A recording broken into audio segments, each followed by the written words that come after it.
সম্প্রতি ভারত সফরে গিয়ে জনগণের ভোটাধিকার হরণকারী বর্তমান অবৈধ মাফিয়া সরকার প্রধান শেখ হাসিনা ভারতের সাথে যে 10টি সমঝোতা স্মারক সই করেছেন তা গোলামীর নবতর সংস্করণ মাত্র। কানেক্টিভিটির নামে বাংলাদেশের অভ্যন্তরে ভারতের এক অংশ থেকে আরেক অংশ পর্যন্ত রেল যোগাযোগের নামে করিডোর প্রদানের মাধ্যমে যা করা হয়েছে তাতে আমাদের সার্বভৌমত্ব ও জাতীয় নিরাপত্তা মারাত্মক হুমকির মুখে পড়বে।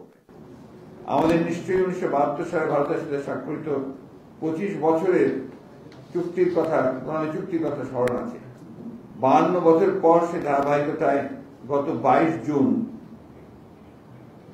2024 ভারতের সাথে সমঝোতার আড়ালে যে সকল চুক্তি করা হলো তা বাংলাদেশকে আজীবনের জন্য ভারতের গোলামে পরিণত করবে।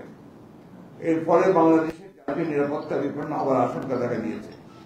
এইসব চুক্তি স্মারকের মাধ্যমে আমাদের দেশের প্রতিরক্ষা ও জাতীয় নিরাপত্তার বিষয়টিকে ভারতের জাতীয় প্রতিরক্ষা ও নিরাপত্তার অংশ পরিণত করা হয়েছে, যা খুবই বিপজ্জনক ও দেশের স্বাধীনতার প্রতি হুমকি। এটি শান্তিপূর্ণ সহাবস্থান ও জোট নিরপেক্ষ নীতির পরিপন্থী। বস্তুত এই সকল সমঝোতা চুক্তির মাধ্যমে শেখ হাসিনা বাংলাদেশকে আঞ্চলিক ভূ রাজনীতিতে নিরাপত্তা কৌশলগত বাফার স্টেট হিসেবে ভারতকে ব্যবহারের সুযোগ করে দিতে চায়। এর ফলে বাংলাদেশ নিশ্চিতভাবে আঞ্চলিক ভূ রাজনৈতিক প্রতিদ্বন্দ্বিতা জটিলতার মধ্যে জড়িয়ে পড়বে।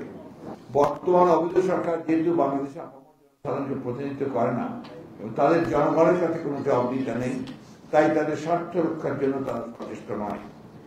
বাংলাদেশের ভেতর দিয়ে রেল করিডোর দেওয়ার চুক্তি, তিস্তা প্রকল্পে ভারতের সহযোগিতা গ্রহণ, প্রতিরক্ষা সামরিক সহযোগিতা, ঔষধ সংক্রান্ত সমঝোতা, বাংলাদেশের জনসেবায় ভারতের অবাধ বিচরণ, ভারতের স্পেস এবং বাংলাদেশের ডাক ও টেলিযোগাযোগ মন্ত্রণালয়ের যৌথ স্যাটেলাইট সমঝোতা, ডিজিটাল পার্টনারশিপ, গ্রিন পার্টনারশিপ, সমুদ্র সহযোগিতা ও সুনীল অর্থনীতি ইত্যাদি নানা নাম দিয়ে যে 10টি সমঝোতা স্বাক্ষরিত হলো তাতে বাংলাদেশের প্রাপ্তি শূন্য।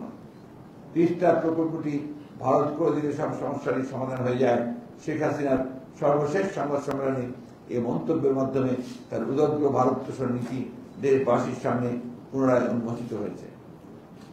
তিস্তা প্রকল্প নিয়ে স্বাধীনভাবে সিদ্ধান্ত নেওয়ার এখতিয়ার বর্তমান অবৈধ সরকার প্রকারান্ত হয়ে ভারতীয় কর্তৃপক্ষের উপর অর্পণ করেছে বলে প্রতীয়মান হয়, যা বর্তমান গণবিচ্ছিন্ন সরকারের নতজানু পররাষ্ট্র নীতির বহিঃপ্রকাশ।